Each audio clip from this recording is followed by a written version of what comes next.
Saudara Presiden Joko Widodo membantah isu intervensi politik dalam penetapan tersangka Menteri Komunikasi dan Informatika Johnny G. Plate di kasus korupsi pembangunan Menara BTS 4G. Presiden Joko Widodo meyakini Kejaksaan Agung profesional dan terbuka dalam penyelidikan kasus yang menjerat Johnny Plate. Presiden meminta semua pihak menghormati proses hukum yang berjalan di Kejaksaan Agung. Kita harus menghormati proses hukum yang ada. Pak, isu intervensi politik bagaimana Pak menanggapinya, Pak? Yang jelas Kejaksaan Agung pasti profesional dan terbuka terhadap semua yang berkaitan dengan kasus itu.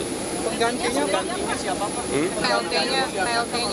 PLT-nya Pak Menko Polhukam. Pak, ada isu.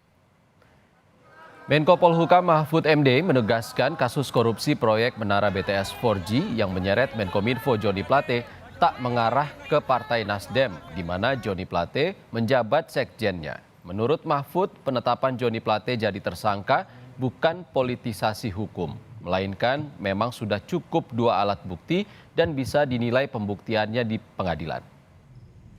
Assalamualaikum warahmatullahi. Berpikir positif saja, ini tidak mengarah ke partai, tapi tindak pidana, dugaan tindak pidana korupsi yang nanti bisa dinilai secara terbuka di pengadilan gitu. Saya sudah pastikan Kejaksaan Agung ini ada politiknya enggak. Justru saya bilang ya sudah, kalau memang 2 alat bukti terpenuhi, ya ditingkatkan menjadi status tersangka. Karena kalau sudah memenuhi syarat kok tidak diangkat dengan alasan kondusivitas politik, maka itu salah. Hukum itu tidak boleh tergantung pada kondusivitas politik. Nanti buktikan aja secepatnya di pengadilan.